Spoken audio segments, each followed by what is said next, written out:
Ya. Se me oye bien, ¿verdad? Ok.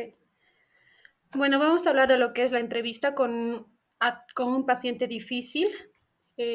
Aquí vemos, ¿no? De la película que veíamos en una escena donde a la psiquiatra uno de los pacientes intenta ahorcarlo. Ya. Entonces dice que vamos a empezar primero de en rasgos generales de lo que es la exploración y el diagnóstico de un paciente psiquiátrico en una entrevista psiquiátrica, donde vamos a hacer la historia y la exploración mental, ¿no? al paciente. Todo esto, la entrevista psiquiátrica, ¿con qué propósito se les realiza? Con el propósito principal de obtener información y establecer un diagnóstico basado en criterios. Todo esto sabemos que lo podemos realizar en hospitales, centros de internación, puede ser cárceles o puede ser asilos, en diferentes lugares. El Para ello obtenemos el conocimiento multidimensional, lo que tenemos que evaluar los elementos biopsicosociales del trastorno. En el entorno en el que vive el paciente, tenemos que evaluar el modelo biopsicosocial, tenemos que evaluar factores psicológicos, sociales, biológicos, que, que tengan repercusión en lo que en la conducta o el aspecto del paciente. ¿Para qué? Para hacer un plan terapéutico personalizado del paciente. En los aspectos generales, el- decimos entonces como uno de los aspectos generales es el acuerdo como proceso. ¿Qué significa eso? Que al acuerdo como proceso, al inicio de la entrevista, los psiquiatras deben presentarse a sí mismos, al paciente, presentarse: yo soy el doctor, tantos, y yo voy a ser su psiquiatra, y en el que tiene que confiar en mí, todo eso, ¿no? Y también tiene que haber un consentimiento informado, también tiene que tener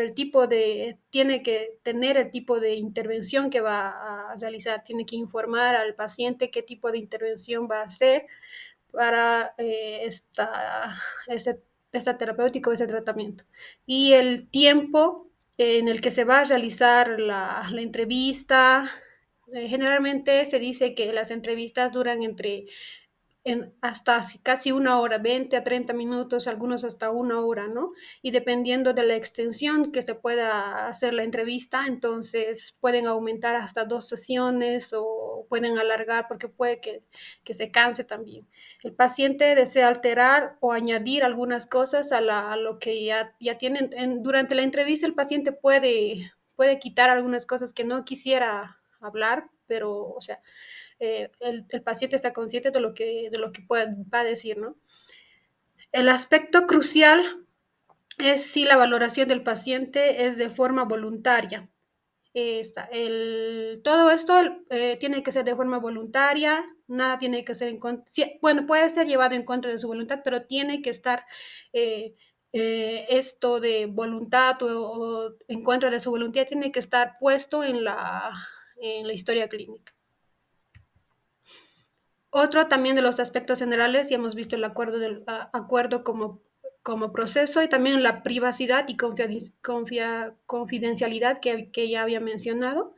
Tiene que ser obviamente privado, a no ser de que, digamos, venga más familiares del paciente y tenga que exponer entre los familiares algo del paciente íntimo. Entonces, generalmente se le pide, ¿no?, que salga a uno de los pacientes afuera, digo, uno de los familiares afuera, para que pueda tener más privacidad y confidencialidad con el mismo paciente, o al revés, que los familiares, para tener algo de fiabilidad, certeza de lo que está diciendo, pueda decir que se queden, y al paciente sacarlo afuera. O sea, tiene que ver este tipo de equilibrio y de privacidad. Respecto, respeto y consideración, también tiene que haber respeto, ¿no?, entre paciente y médico igual. Consideraciones también. Tiene que tener entendimiento y empatía. En este caso, igual, la empatía es muy importante, tiene que sentirse siempre el médico en el lugar del paciente, en los zapatos del paciente, porque generalmente, si tiene empatía hay más confianza, tiende a decir más cosas de su vida, y tiene que ser empático, ¿no? Entiendo, ¿y qué más? Tiene que preguntar esas cosas. Entonces, esas cosas ayudan y a reforzar la relación médico-paciente, que es lo que sigue después, ¿no? Y también consciente y inconsciente tiene que estar en estos momentos en el que a veces los pacientes tienden a mentir o falsificar la información. eh, Pueden decir a veces, sí, creo que me ha pasado. Entonces son cosas que ya está más o menos de forma inconsciente, que no está diciendo la verdad. Entrevistas centradas en la persona y basadas en trastornos. Estos igual son importantes. Tiene que ser centrada en la persona, basadas en su trastorno, no puede ir más allá. Seguridad y comodidad igual. Es importante esto que vamos a ver después ya los pacientes difíciles, la seguridad y la comodidad que tiene que tener el médico y también el paciente eh, en el entorno donde está. Y la duración, el número de sesiones, como dije, dependiendo en el tipo de tratamiento que se esté llevando. Ahora, partes de la entrevista inicial, como ya habíamos mencionado ayer, para recordar datos de internación, sí, datos de identificación, fuente y fiabilidad, tiene que ser confiable, y el síntoma principal que el motivo de consulta con el que está acudiendo el paciente, y la enfermedad actual en forma cronológica que lo vamos a ir describiendo, ¿no? A medida que el paciente igual nos indica. Y los antecedentes psiquiátricos previos es importante, dependiendo de esto igual podemos hacer un diagnóstico. El consumo o abuso de sustancias igual, obviamente si consume sustancias y todo eso nos van a llevar a un diagnóstico. Antecedentes médicos, antecedentes familiares, historia social y evolutiva, revisión por sistemas después, y la exploración mental, que es muy importante para nosotros hacer el diagnóstico, el más importante de todo lo que es la historia clínica, ¿no? La exploración física igual, planteamiento, un diagnóstico presuntivo o un diagnóstico, y luego un diagnóstico según la DSM-5 o el CIE-11 que está ya ahora ya. Y el plan de tratamiento. Ahora, preguntas para examinar las funciones cognitivas y sensoriales en la exploración mental. Generalmente hacemos, si el estado de alerta, vamos a observarle al paciente si está bien alerta, la orientación igual. Para saber la orientación vamos a preguntarle al paciente cómo se llama. Le podemos preguntar quién soy, dónde estamos. Algunos pacientes están muy desorientados y dicen, y ni siquiera responden, ¿no? Tampoco, debemos estar en tal fecha también. Cuando le preguntamos qué fecha es, o sea, tiene que estar orientado en tiempo, espacio y persona.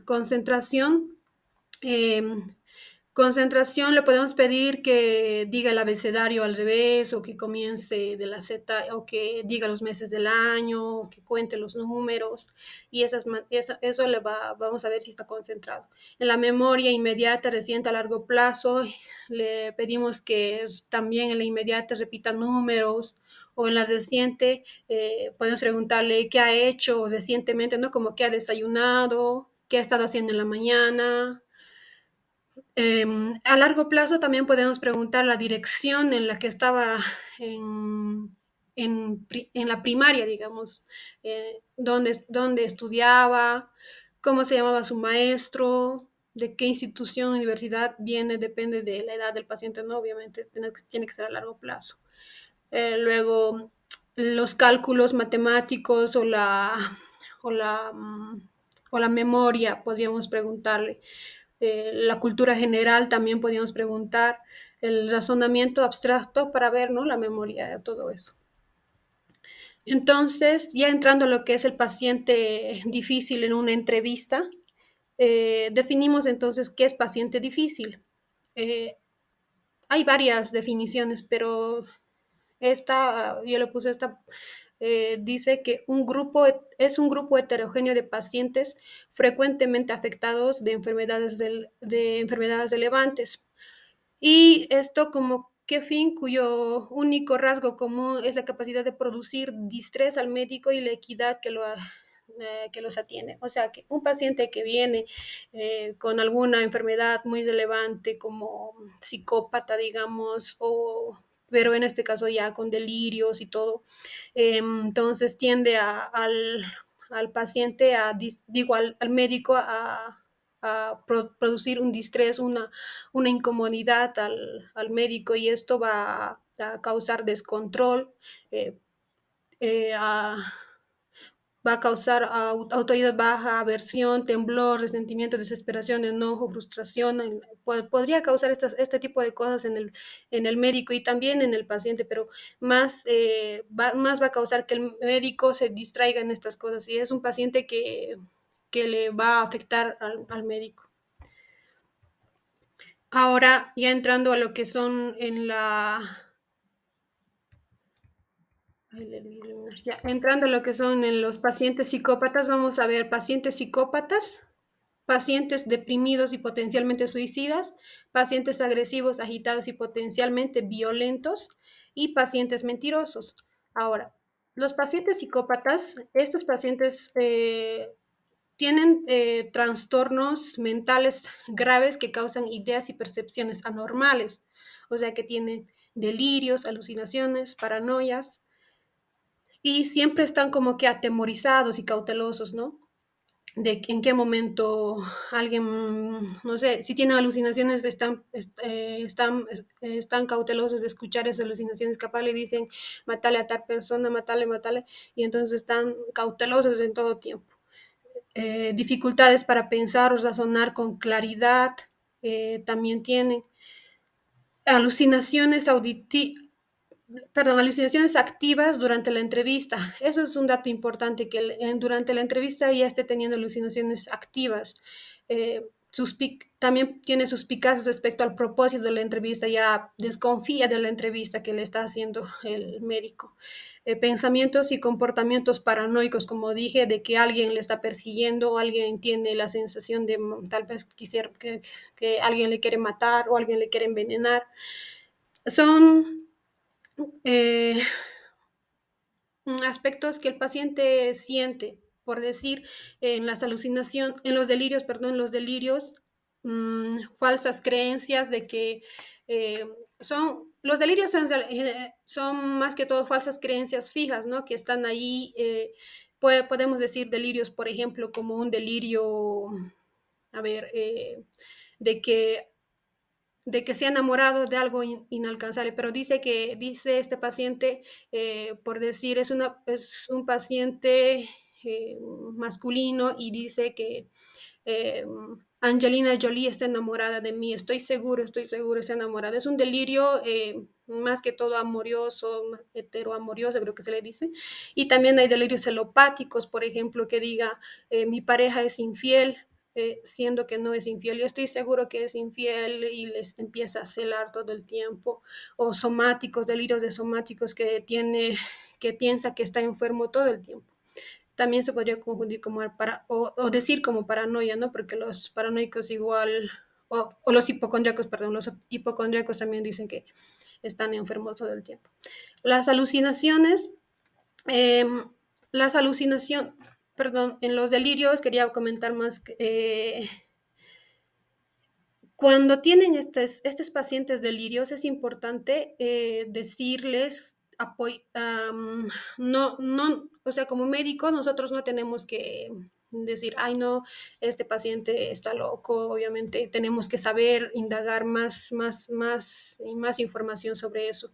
Y y más o menos tampoco apoyarle al delirio, no decirle mejor, creo que lo que está pasando es muy aterrador, me gustaría saber un poco más, entonces nos dirá más cosas del paciente. Y dependiendo de eso, el grado de riesgo que pueda correr, podemos tomar decisiones, ¿no? En cuanto a las alucinaciones, pues son percepciones falsas de la realidad. Entonces, estas alucinaciones, por ejemplo, pueden ser auditivas. Generalmente dice que son las más auditivas, son las que más se ven, pero puede haber visuales, oftálmicas o táctiles igual. Por ejemplo, en alucinaciones auditivas que le diga el médico siempre, para estar seguros de la fiabilidad, tiene que preguntarle si ha oído alguna vez cuando alguien le habla, cuando alguien le habla a usted y que nadie lo haya visto, digamos. ¿Ha escuchado alguna vez que alguien le ha hablado y que esa persona que le está hablando nadie la ha visto? Entonces es un dato ya de alucinaciones auditivas. O qué le dicen las voces que vienen de su cabeza, de dónde vienen, qué le habla. Es importante para ver, evaluar ese tipo de alucinaciones. Cuando dice que cuando se presentan alucinaciones visuales o oftálmicas o táctiles, se dice que son de etiología médica primaria en la psicosis. Entonces es importante igual ese datito. Eh, a ver, ¿qué más en alucinaciones? Eso. El paranoico. En el paranoico es la desconfianza no realista de los demás o la sensación de ser perseguido, como les dije. Y aquí le podemos preguntar al paciente, ¿no? ¿Le preocupa que también esté implicado yo? O sea, yo también podría estar implicado en que a la le estén persiguiendo, esas cositas. Eh, Tiene la necesidad de protegerse de algún modo de lo que le están queriendo envenenar, digamos, cómo piensa hacerlo. Son datos que podríamos aumentar más la información. Eso en cuanto a pacientes psicóticos. Ahora, en pacientes deprimidos y potencialmente suicidas, eh, dice que hay un déficit cognitivo como consecuencia de los síntomas depresivos. Generalmente están muy, muy bajo su interés cognitivo, digamos, están decaídos, no piensan en cosas que podrían hacer, están decaídos totalmente. La motivación está baja, sentimientos de desesperación, antecedentes de intentos de suicidio es un dato importante y suicidios consumados o antecedentes de que alguien de su familia se haya matado, ¿no? O ideaciones suicidas del paciente o intentos de suicidios actuales, que es importante mencionar. O las ideas pasivas, o las ideas suicidas pasivas, que son más o menos pensamientos digamos, pensamientos que tenía como intento de suicida, pero no se ha llevado a cabo. Son ideas suicidas pasivas. Tiene pensamientos suicidas, pero que no se llevan a cabo. Eh, en cuanto a los intentos de suicidio, digamos, podemos preguntarle si ha tenido alguna vez, para saber si ha tenido alguna vez pensamientos de que... Estas preguntas, por si acaso, tienen que ser eh, eh, directas. Generalmente en las entrevistas tienen que ser directas, abiertas, preguntando, por ejemplo, si ha tenido alguna vez pensamientos de que no vale la pena seguir viviendo, esas cosas. Eh, o tiene, en cuanto a la ideación suicida, tiene planes para hacer, para tiene planes de cómo cometer la ideación suicida, digo, el intento de suicidio, el suicidio, perdón.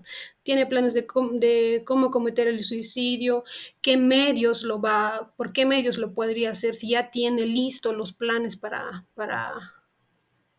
hacer ese intento de suicidio. Por ejemplo, si ha comprado un arma, él te dirá si ha comprado un arma, me he estado deshaciendo de las cosas que tenía, o regalando, o quemándolo, botándolo. Nos predice un riesgo elevado de que podía cometer un suicidio. O también podríamos preguntar, o quizás el paciente podría decirnos, ¿no? De que las creencias religiosas no me permiten, pero yo quisiera matarme, o sea, pero son las creencias religiosas o el impacto familiar que el paciente piensa, eso tal vez es un riesgo un poco reducido, pero está ahí, ¿no? Y también que te diga el paciente que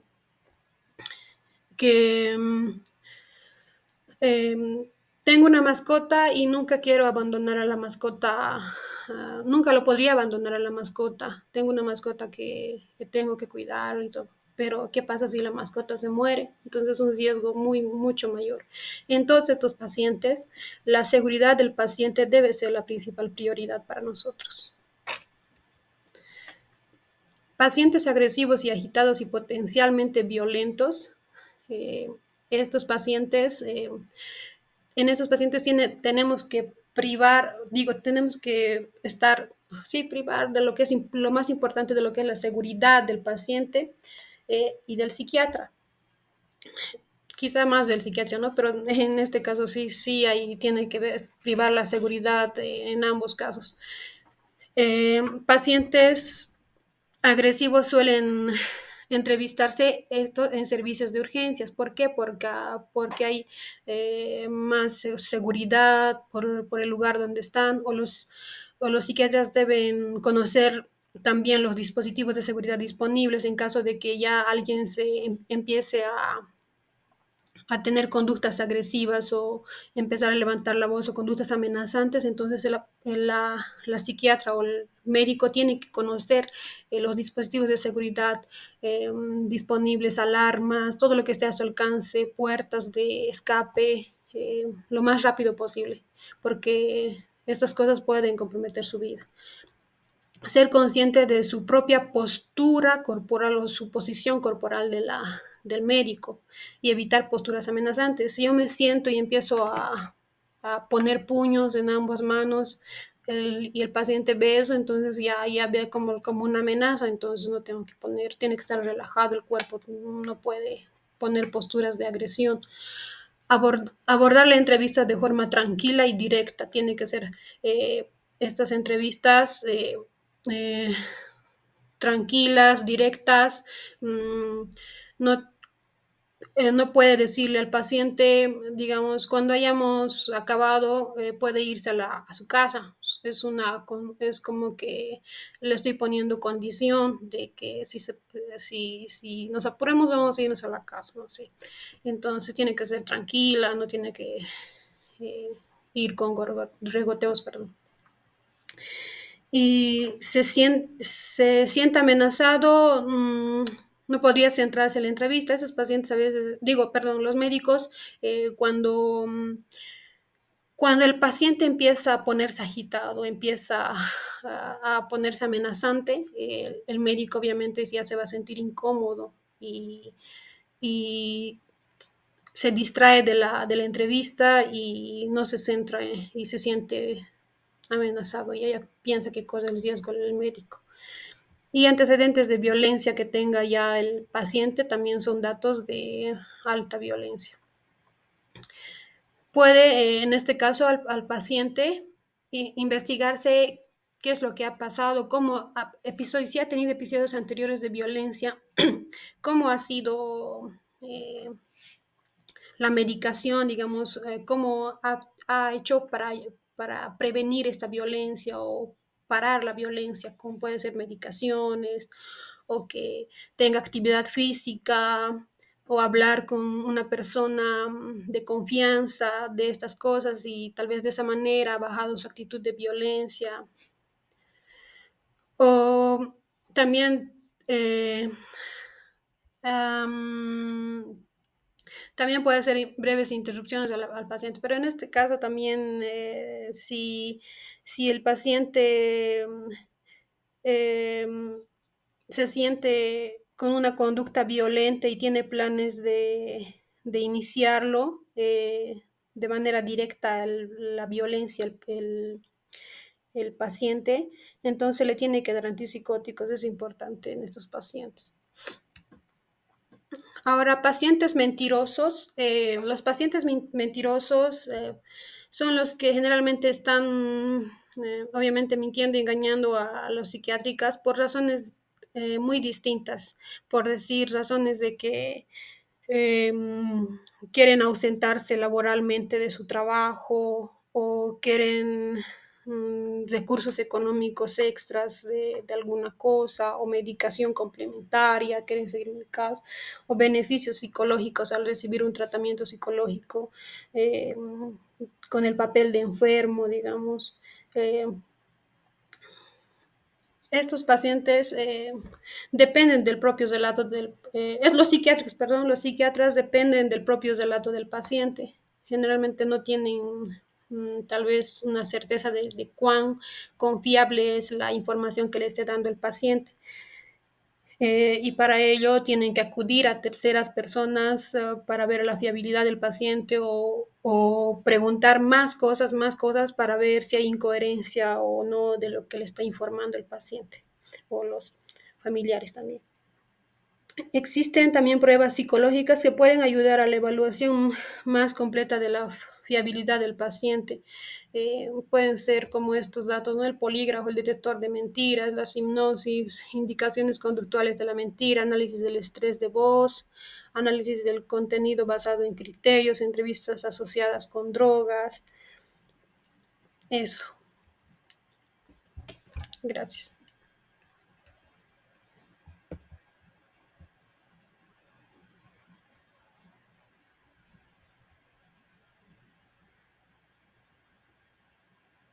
Hola.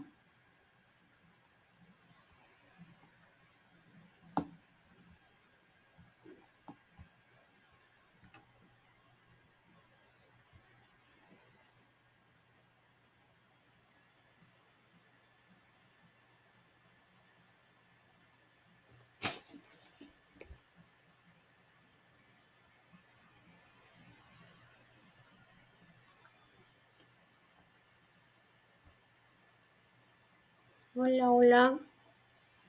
La doc.